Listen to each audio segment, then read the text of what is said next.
Get away with murder to supersize your business. Sharon Horne-Ellstrom here. It's getting close to Halloween, so I like the fangs and the bloody mouth.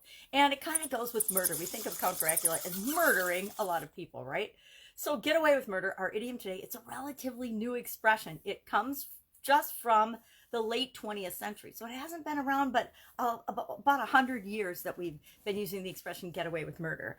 I always think of the show Murder, She Wrote from when I was growing up that reminded me of getting away with murder. And then there was recently, or it still is, a Netflix special, How to Get Away with Murder, which is about a law professor. It's actually pretty good. I actually watched it last year when I was sick. I watched it during the my flu of the Christmas holiday last year. I spent the whole time laying on the couch, semi in and out of watching How to Get Away with Murder, which was very entertaining. But how to get away with murder, what does it mean, and how could we use it to grow and build and supersize our business? Well, it means, of course, to get away with something bad or wrong or illegal or not quite right, but you get away with it, meaning that you do it but you don't get caught. Or, yeah, you do it but you don't get caught. So the thought is that if you can get away with murder, literally murder, probably the most heinous thing on the planet, you can get away with just about anything. Now, there are businesses that run this way. There are businesses that are based on unethical, illegal, immoral foundations and beliefs and systems, and they have legal protection under our legislature.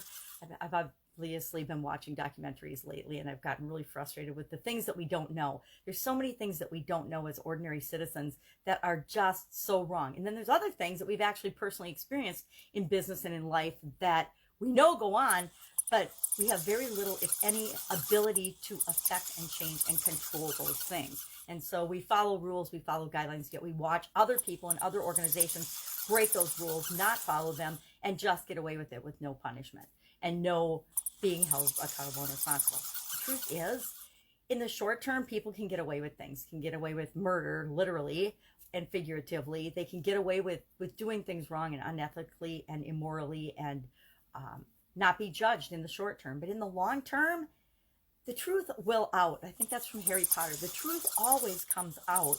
And maybe in the short term, people get away with it, but in the long term, everyone is 100% accountable and responsible for everything they do and say.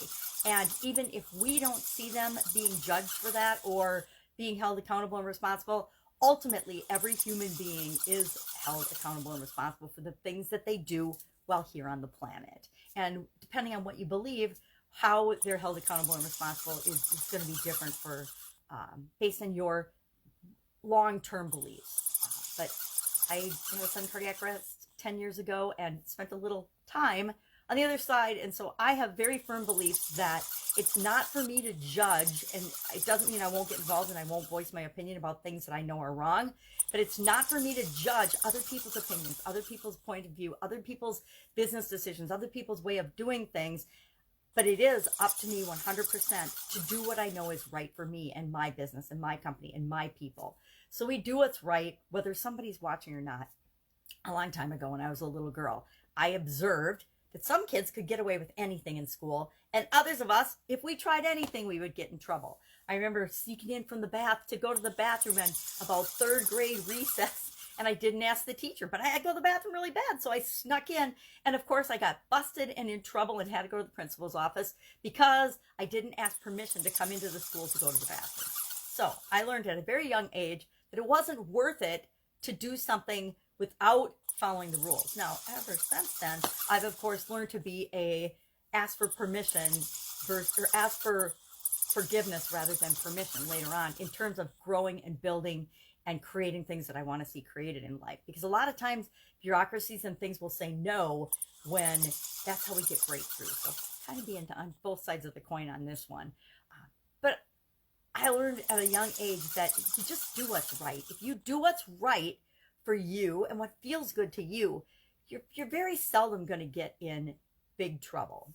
And know that you're always responsible. Even if you get away with murder, even if you get away with something, if you were to chew gum in school or cheat on a test and you got away with it and you didn't get caught, you still know that you did that. You still know inside that you did something that was against the rules or wrong or that you could have gotten caught for.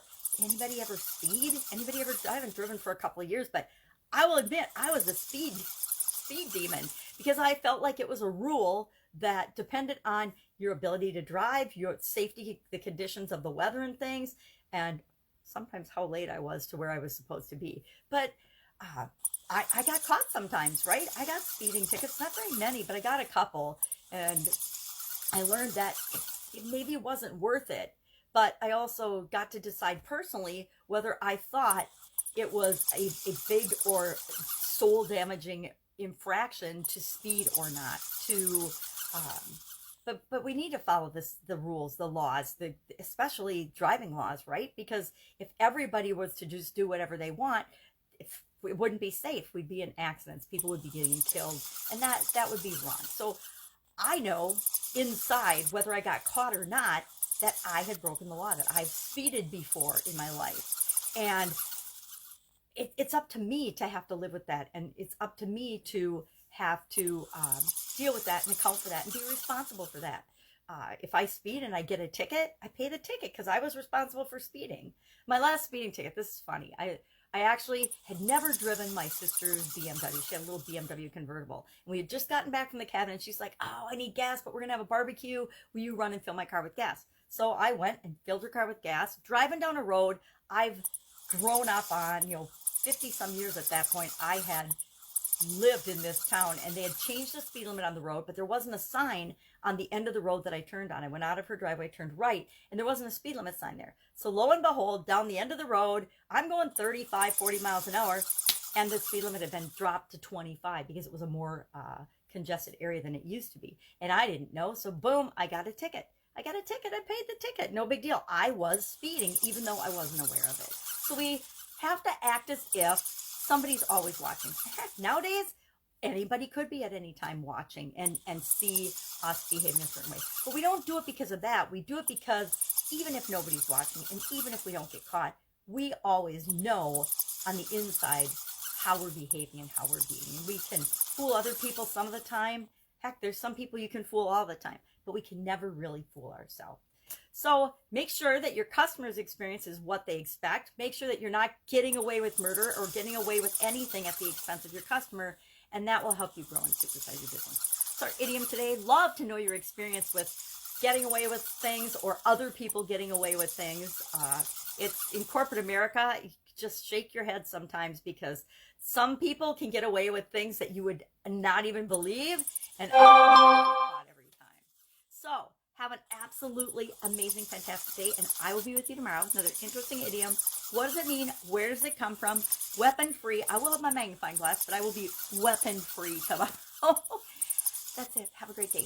Bye.